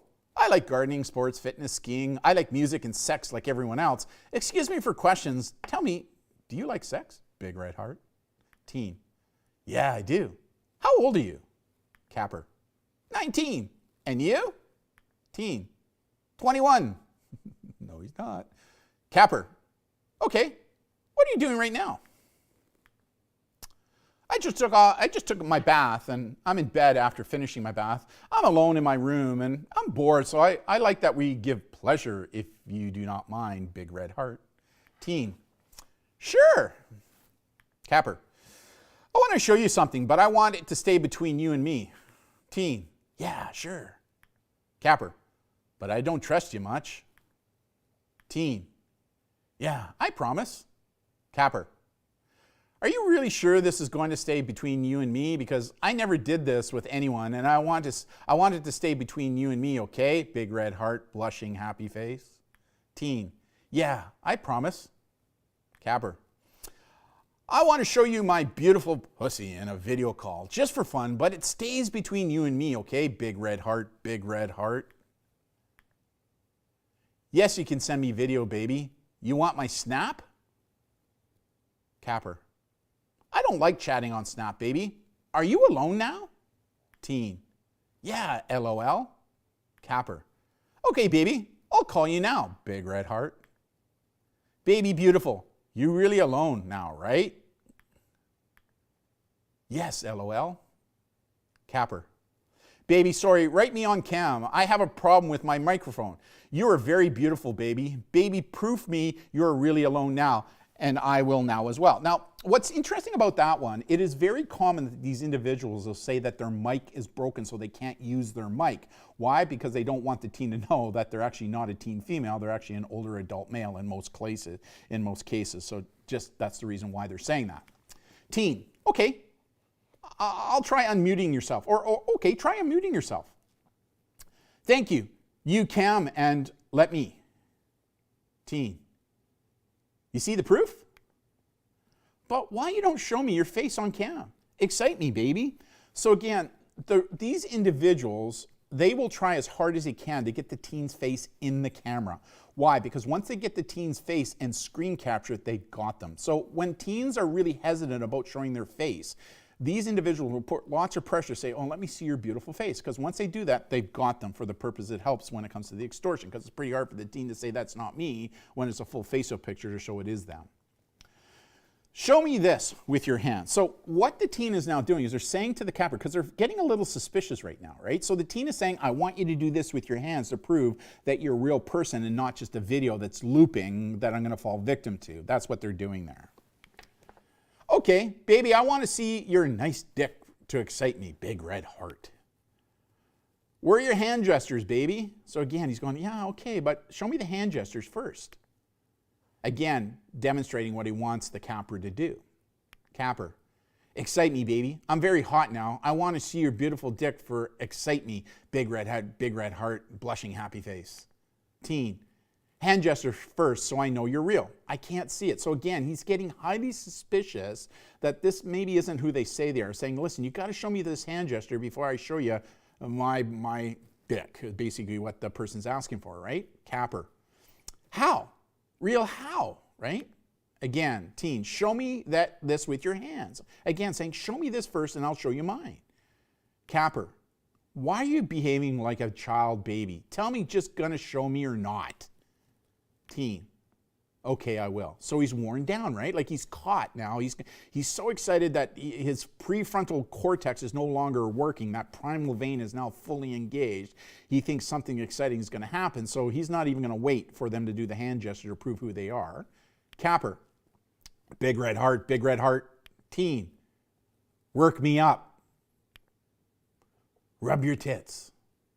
Capper, turn your cam now and show me, baby. Suck your gingers, which means suck your nipples. Capper, I want to see for it to excite me. Teen, finger yourself. Capper, LOL, you will do or not. Big red heart, big red heart, big red heart. Teen, there. So he's now showing his penis, right? Capper, I like your nice dick, baby. Teen, thank you. Capper, you want to see now, baby? Big red heart, big red heart. Teen, yes, please. Nice sucking. Capper, you must understand that I'm the only person able to remove the video from you. You must also know that I'm able to publish it. Then know that everything depends on you now. Listen to me very well. Do not push me to ruin your life. Then I want you to stay calm and that you answer all my questions. If you want me to remove your video, I can publish this video everywhere. So if you don't do exactly what I want you to do, I'll publish, I want you to listen to me and you will know what you must do. And then sure, I will delete your video. The trap has now been sprung, right? Teen, no, I'm not going to do it basically. Capper.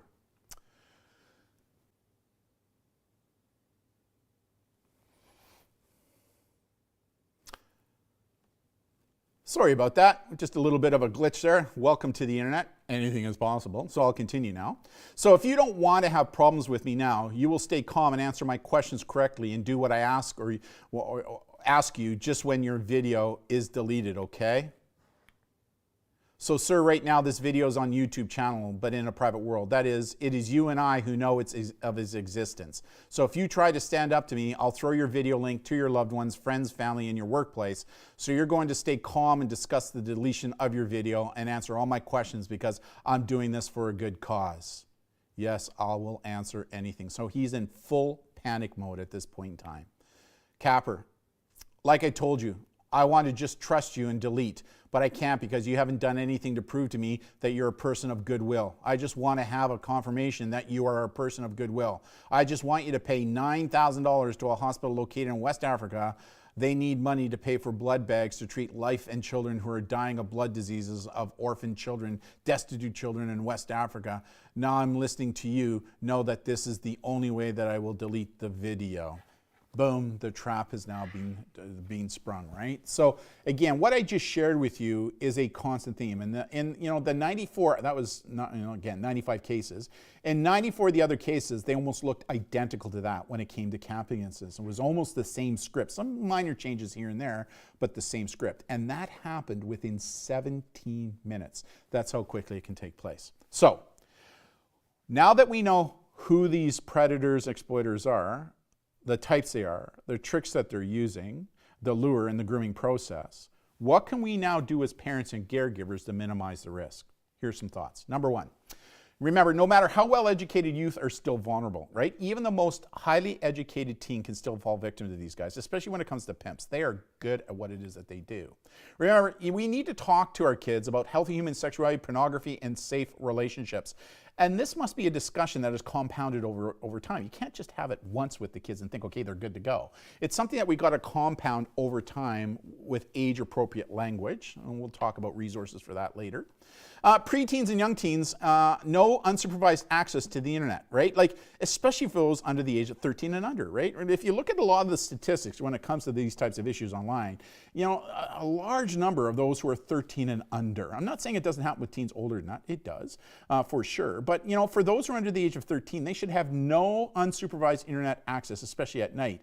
And this became difficult during COVID because as we were all physically distancing in our homes, we were staying socially connected with social media. And, we parents, we need time to ourselves. So it was really easy for us to toss our kids, the iPhone, a gaming console, saying, go play for a couple hours to give me some of my own time, right? But that's one of the worst things that we can do, especially for those who are under the age of 13. Absolutely no use of technology in the bedrooms or bathrooms. One of the things I can share with you, in the 95 cases that we've now dealt with when it comes to sextortion or online predation exploitation by human traffickers, here's what it always looks like. Teen in their bedroom at night, internet access unsupervised, almost every single time. We got to get tech out of the bedrooms. Are the kids going to like that fact? No. Oh well, that's what makes us parents. And sometimes we parents have got to say and do things that our kids aren't going to like. That's what makes that's what makes us parents, right? Remember, preteens and younger teens have no right to privacy from us as parents and caregivers. They can earn that right to privacy over time by showing us good digital literacy and digital maturity, for sure, because they earn that right. Remember, be your child's best parent and not their best friend, right? There's a difference between the two. We need to stop abdicating our responsibility as parents. We're the ones giving them this technology, right? So we need to start parenting on this technology. And the way to do that is to educate ourselves, and that's one of the things that we do here at the White Hatter. And parents, get involved with what your kids are doing online and trust your instincts. What the research is now showing us, that parents who engage with their kids through modeling good digital literacy with our devices, through parental communication, parental participation, where appropriate parental overwatch, those kids are far less likely to get themselves involved in less than desirable behavior online than those parents who don't. Like, the research proves that out time and again. The other thing I say to parents is you got to trust your gut instinct. Your gut instinct is a million years of evolution that the Creator has given us to stay safe. It really is. And one of the things I can share with you, for the mothers and female caregivers who are watching, you have this sixth sense. We used to have it, but we lost it. Like, Beth, my wife, she knows what I'm thinking before I think it. It is scary. Like, men believe if we can't see it, smell it, touch it, or taste it, it doesn't exist, right? Well, I can share with you that as a male police officer, as I was maturing in my job, I learned to listen to my little voice. Because when my little voice was going danger, danger, danger, I paid attention to it and really good things happened.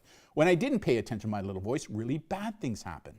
So you got to trust your gut instinct. And one of the things I can share with you is I can't share with you how many parents I've dealt with who said, you know what, Darren? I knew something was right. I knew something was wrong, but I just didn't listen to myself, right? Like, I mean, how many of you ever been involved in a situation, you had a little voice going, danger, danger, danger, didn't pay attention to it. Later on, you said, why shouldn't I have paid attention? Why didn't I listen to myself, right? So it's a million years of evolution that the Creator has given us to stay safe. So pay attention to it. When your gut is telling you something's wrong with your kids, something's wrong. We need to compound the grooming process with our kids over time. Like, we can't just talk about this issue once with them. Which brings up, we got to get away from teaching stranger danger, right? Like, I still talk to people online you don't know. Talk not to strangers where you don't know. Well, here's the reality. They're going to do it in their everyday lives. And they quickly learn.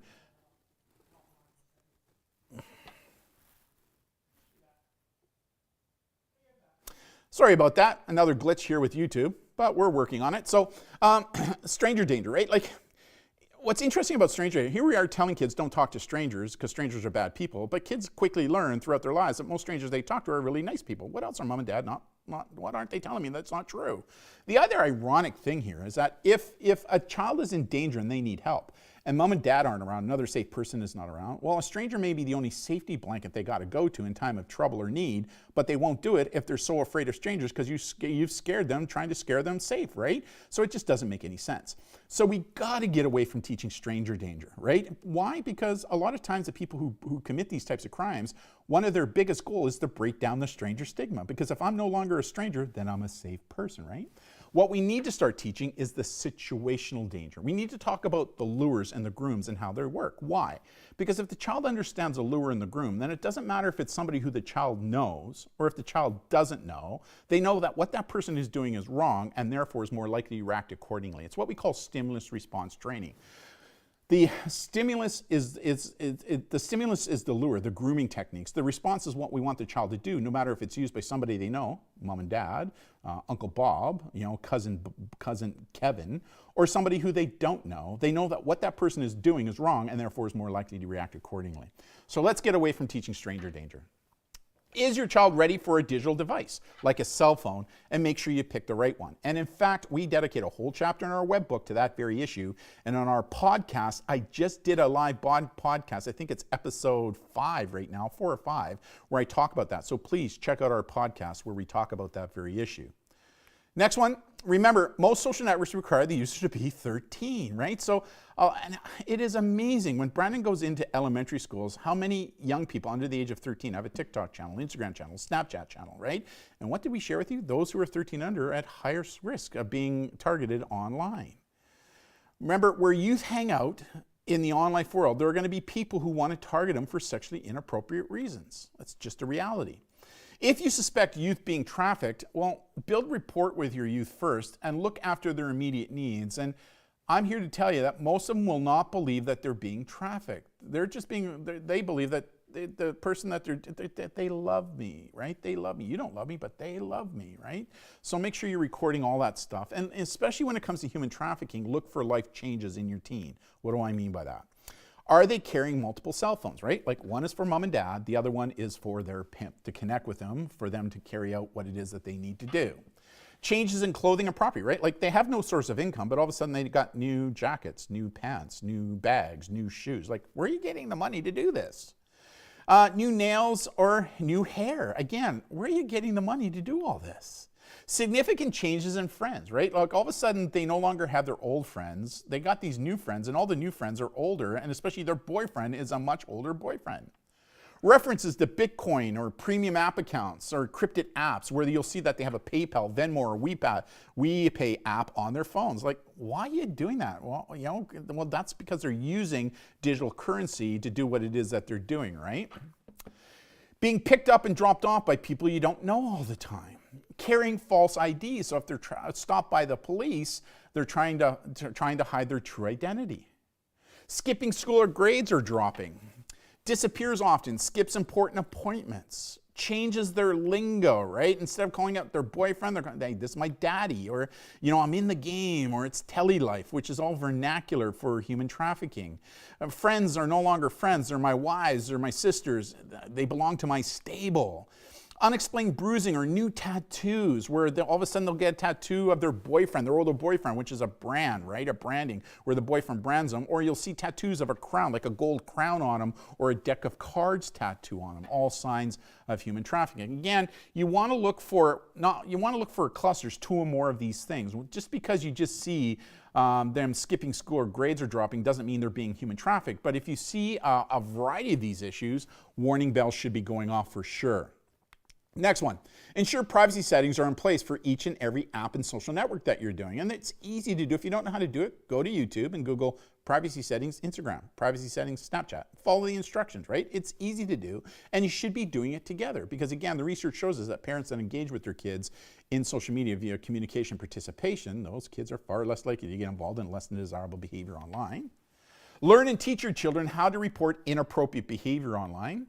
And make sure that they're using appropriate screen names and strong passwords. Like we helped a teen, a younger teen and their family, and their screen name was Fluffy Bunny 123. Well, right away, if I'm an online predator, I've probably identified that that is probably a young youth, probably female in nature, right? So you got to make sure that they're picking appropriate screen names that are not gender or kind of point to their gender or their age. Because remember, these individuals are very age and gender specific when it comes to pedophiles. Parents, stay away from hashtags. Right? A lot of parents, we love talking about our kids. So in our social media feeds, we'll put, we'll post a picture of them in the bathtub. We'll put hashtag bath time, hashtag potty training, baby peeing. And some parents, no, Darren, that doesn't happen. Google hashtag bath time, hashtag potty training, hashtag baby peeing, and watch what you'll see. It is amazing, right? So stay away from doing that in your social media. Before downloading any new app, complete the due diligence report. Now, the due diligence report is from our friends at Digital Nutrition in Australia. And it's basically 10 questions that a child, so if the child says, how many times we've heard from parents say to us, you know what, Darren, my 14-year-old wanted to do Snapchat, but once we gave them this due diligence report to fill out and they did their homework on it, they came to me and said, you know what, Mom, Dad, I don't think I want to download Snapchat right now. I want to wait about another year, right? So it happens, right? So just because they want something doesn't mean they get it. Life doesn't work that way, right? Implement our family collective agreement. So we have a free 3-page document that clearly outlines expectations on the use of technology both inside and outside of the home, right? So you download it, you read it together, you have your child explain what they read, you sign it together, and then we want you to post it in a public place. Primarily your kitchen on the fridge is what I recommend. So every time they see it, it's compounding the message of what expectations are when it comes to technology. And then you can also think about using filtering and monitoring software and hardware. And some of the ones that we recommend, there they are right there, like Circle, Bark. We really love Boomerang, and we think Griffin is the best on the market. And again, we dedicate a whole chapter in our free web book on technology. But one of the things I share with parents is never, ever, ever depend upon filtering monitoring software to work 100% of the time, because that's just unrealistic. If there was, Brandon wouldn't have invented it already and we would be millionaires, right? But there's no doubt that it can help, especially with teens who are at higher risk, for us to monitor what is going on. And some of these programs do that. Again, for more information, check out our website. The other thing that we've recognized, especially when it comes to sextortion, something to teach your kids to help them identify if this person is real or not, is that when you look at their profiles, it's pretty clear that they'll use a picture, primarily a female, and then you'll notice they have huge follower numbers, but when you look at the number of posts, there are no posts. And we're seeing this time and time again. Here's another one we just worked on with a family, right? So again, lots of following and lots of followers, but only one post. And we see this consistently now on what are called sock puppet accounts. These are fake accounts that cappers will develop to use as the bait to put into the water. So if all of a sudden the child or the youth is doing some research going who this person is, and they see high followers and high following, but very low post numbers, danger, danger, danger is my opinion, right? So sometimes, however, all the education in the world isn't going to be good enough, and your child can still be targeted online, right? So God forbid if that happens, what are we going to do now? So when it comes to child sex trafficking, here are some of our thoughts. Number one, trust your instincts, right? It's a million years of evolution that the good Lord has given us, the Creator has given us to stay safe. So trust your instincts. If something's telling you wrong, something's wrong. Don't overreact. Remember, your child needs your support, not your criticism at this point in time. Don't start judging them for what it is that they're doing. That's the last thing you want to do, because it'll just drive them out the door even faster into the clutches of the online predator or the commercial sex team, the integrated sexual exploitation team. And it's a team of a police officer, but also a civilian counselor who specializes in this area, right? And it's really good. They specialize in this area to help recover or prevent teens from getting into the clutches of these online commercialized sexual exploiters, these pimps. And you can also report it online to the Canadian and American human trafficking hotlines. Again, we're going to give you those links here in a little bit. Now, when it comes to sextortion online, here's some things we want you to do. Number one, remember, don't overreact. They need your support, not your criticism, no judgment or consequences of losing the device. When teens reach out to us for first, we often ask them, how come you're not talking to your parents about this? And one of the first things they say to us is, well, if we tell our parents, they're going to overreact, they're going to take my phone away. And so we need to be alive to that fact. So it's so important that parents, when your child comes forward to let you know something bad has happened, like sextortion, don't overreact, right? Because disclosure is the first step in the recovery process. And if we overreact, the child is going to withdraw disclosure, which is the worst thing we can do. And here's the other thing. If you overreact, then what do you think is going to happen the next time your child finds themselves in a bad situation? Do you actually think they're going to come forward and ask you for help? No. Why? Because they're afraid you're going to overreact and probably take their phone away. Now, I'm not saying that taking phones away is not an option, right? It is, but in much more significant cases, right? So again, these are things that we talk about in another podcast that we did. Check it out on our podcast for free. Don't pay the ransom. Whatever you do, do not pay any ransom, be it money, be it gift cards, be it a money order, be it more, because as soon as you do, you are now labeled as a whale, right? They call you a whale, which means they're just going to come back for more and more money. And we've had that a couple of times where teens and even parents thinking that they can make it go away, pay the amount that the person wants, and then all of a sudden they go, not good enough, we want more money, right? So whatever you do, don't pay the ransom. Next thing, screen capture everything, right? So whatever the conversation was up to that point, screen capture everything as evidence, right? And we would like you to report it to the police. Now, we've worked with a couple of families where they were very hesitant about going forward to the police, and they had good reasons why, right? But wherever possible, we want you to report it to the police, because in Canada, United States, it is illegal. It's extortion, it's uttering threats, there's all kinds of crimes associated with it. So we'd like you to report it to the police. In Canada, you can also report it. So we'd like you to report it to your local police department first.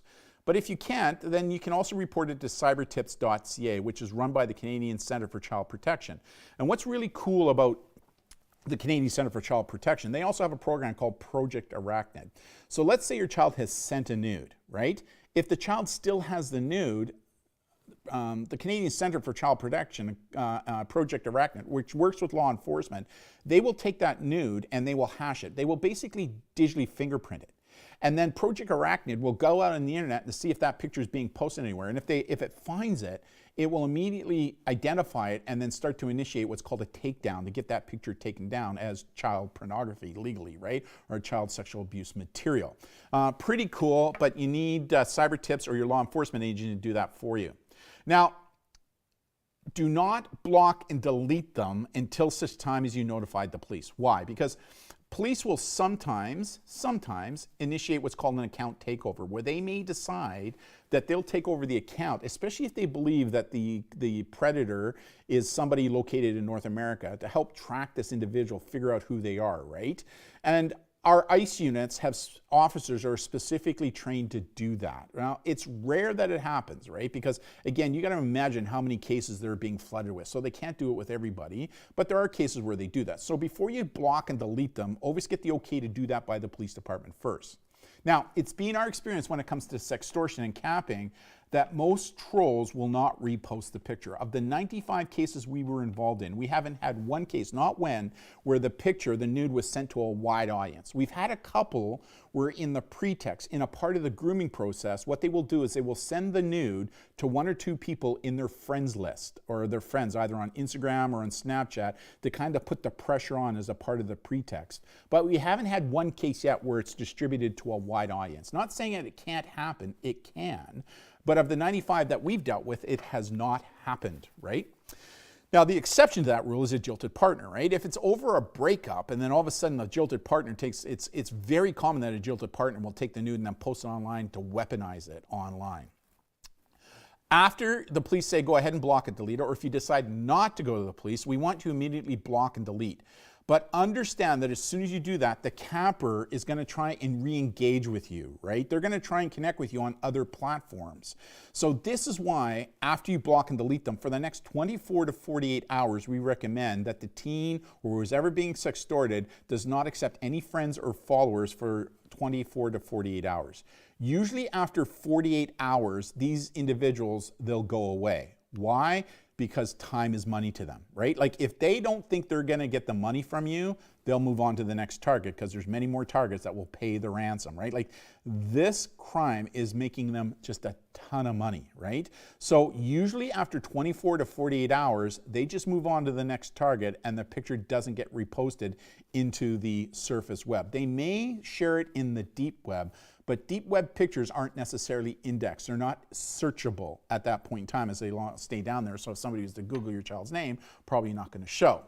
But sometimes they could decide to post it in the light web. So because of that, we want you to set up Google Alerts and TalkWalker, right? And so here's what it looks like. Let me blow this one up. So for those of you that don't know, if you go into Google, type in Google Alerts, A-L-E-R-T-S, it'll take you to the Google Alerts page, and you can type your child's name in quotation marks. So make sure you put it in quotation marks.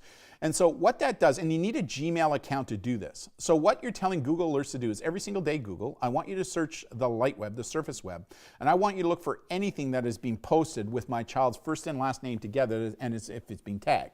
So if this individual attempts to post the picture or video and tags it with your child's name, there's a high likelihood that Google Alerts will pick up on it and send you an alert to your Gmail account to let you know it's there. Now, one of the things I say to parents and teens is that if you get an alert, don't panic. Because there may be 30 other Darren Lores in the world. There's not. But there's another Brandon Lore in the world, right? So if you get an alert, don't panic. Click on it. Make sure it's your child. And if it is a picture or the video and it's being posted, we now know exactly where it's being posted, and now you can make application to have it taken down. The other one you can do is called TalkWalker, right? It works just like Google Alerts, but here's what's really cool. We have found that Google Alerts will pick up on things that TalkWalker doesn't, but TalkWalker will also pick up on things that Google Alerts doesn't. So it's a good 1-2 combination that you can use to monitor your child's reputation, or if these people are posting things online about your child that shouldn't be posted. And the other thing that we've now done is we've now created a guide. It's called How to Request the Removal of Non-Consensual Posted Intimate Images or Videos from Popular Social Networks. And this applies both to not just teens, but also to adults. Now, usually with teens, it's easier to get down because the police will be involved to get it down because it's clearly child pornography in most North America on most major social networks, right? It's easier to get it down. But if it's an adult, it's much harder, but there's ways to get it down. And we basically walk you through a step-by-step process on how to do that. And it's a free resource. It costs you nothing. We put it together because what has been happening for the past 24 months to make it easier for teens and their parents and even adults to deal with the issues of sextortion where these things are getting posted, especially by jilted partners. The other thing you can do, which is really cool, this was created by a Canadian actually, you can teach your child, this is especially true when it comes to human trafficking, the international universal sign for I need help, which is show your hand, fold your finger, and then fold your fingers over hand. So if your child, because you know, these online commercialized sex traffickers, pimps, they'll keep a close eye on the girls, right? On their prey.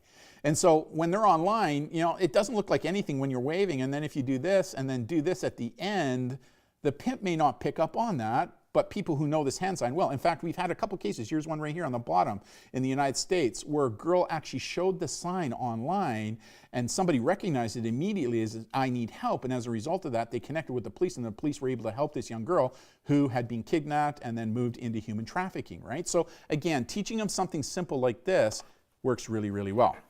Ultimately, remember this. Although what I've spoken to you or shared with you today is a reality, risks are substantially reduced with both education and if strategies that we spoke about are implemented for sure.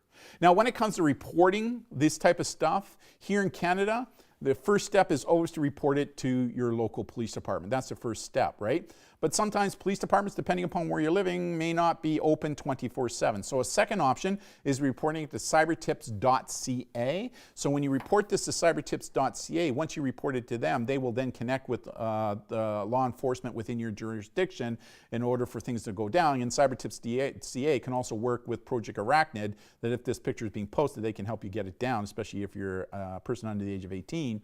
And we also have the Canadian Human Trafficking Hotline right now. And there's their website right there, where if you suspect a young person is being trafficked online, you can report it anonymously to the Canadian Human Trafficking Hotline, and they'll look into it. Another really cool thing in Canada is the new rescue app, the MCSC rescue app. It's free to download. This was endorsed by the Canadian Association of Chiefs of Police. Think about this like an Ambler alert to a degree. It's not, Ambler is high, right? High on the, this is much lower. But what's really cool is, you know, when a child goes missing, if we can get their face out there quickly within the first 24 to 48 hours, there's a higher likelihood of recovering that youth.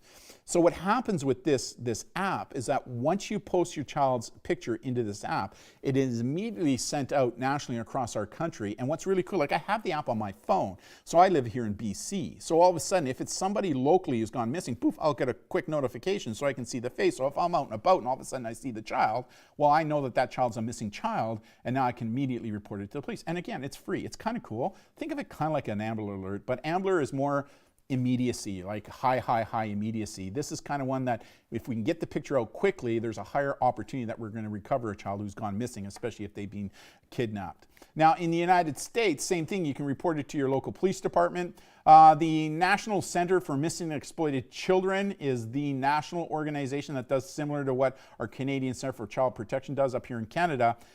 And the United States also has a human trafficking hotline as well.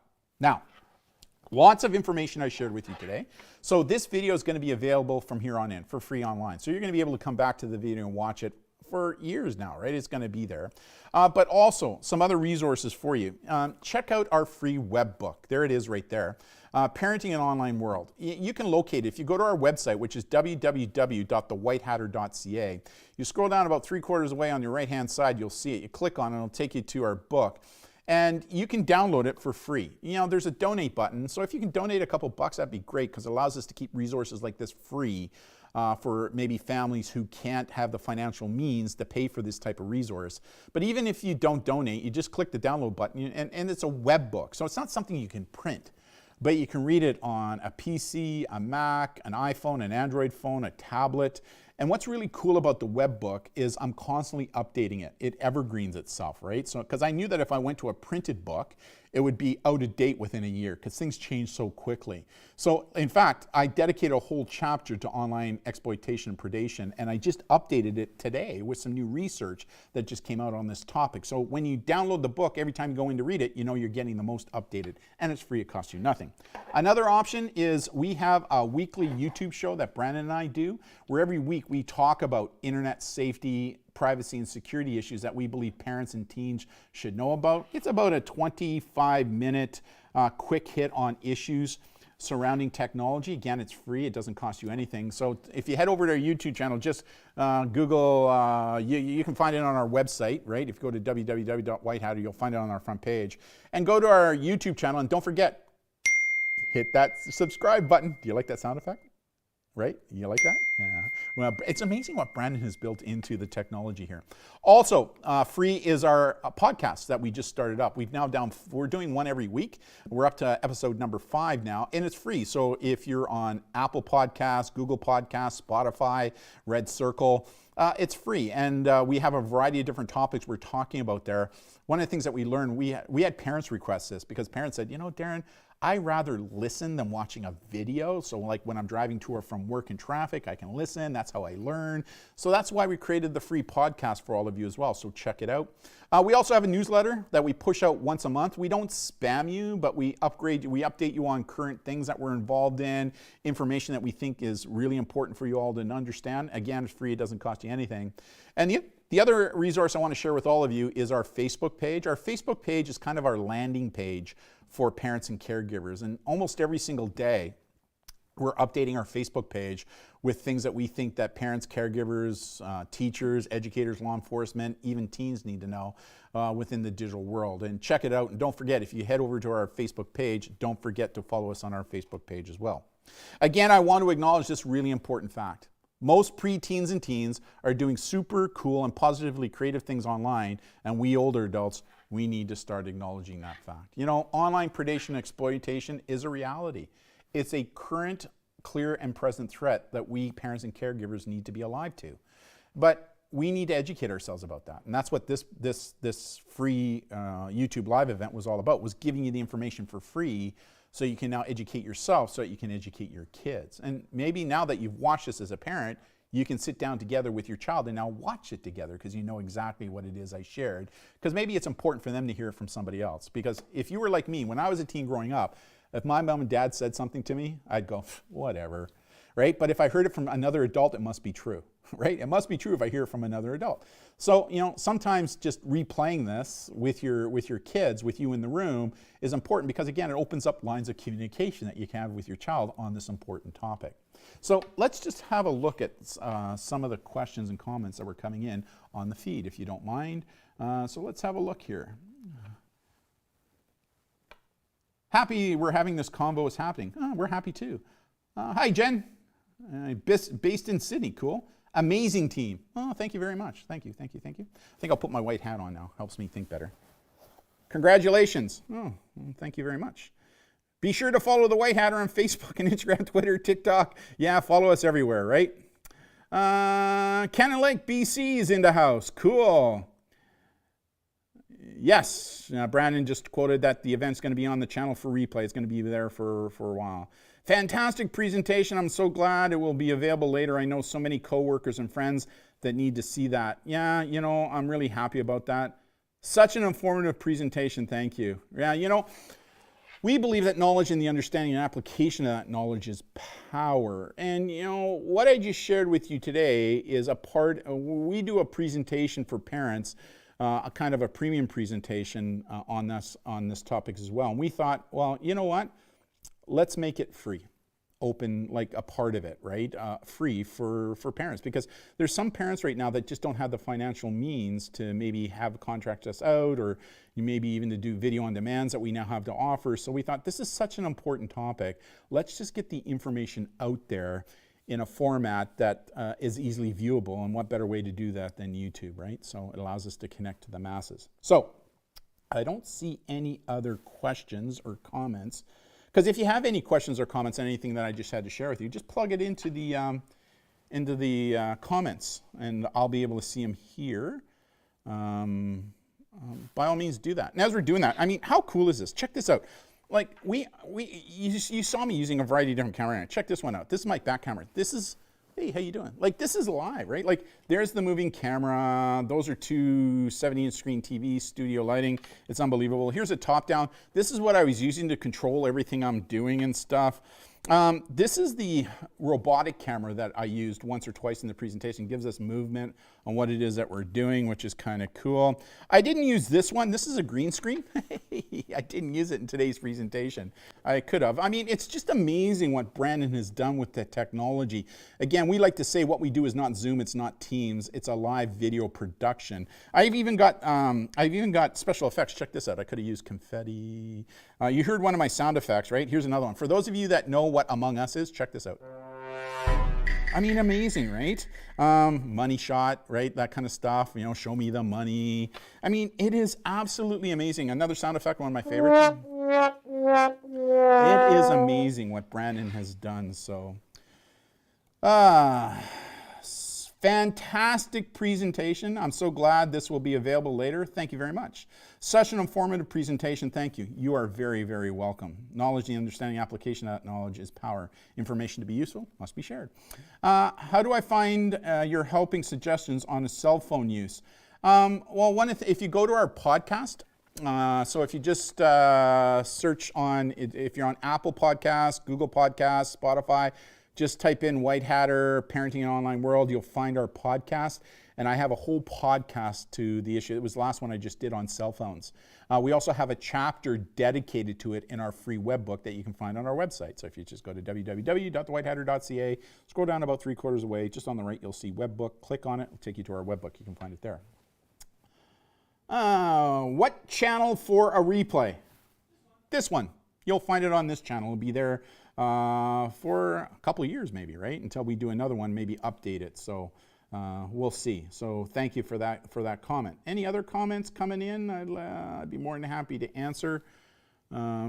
Doesn't look like there is. So how about if we leave it this way? So I'm going to do something really cool because I just like this robotic camera that Brandon has developed. So again, I cannot emphasize enough that the majority of our kids are doing super uber cool things online. They really are.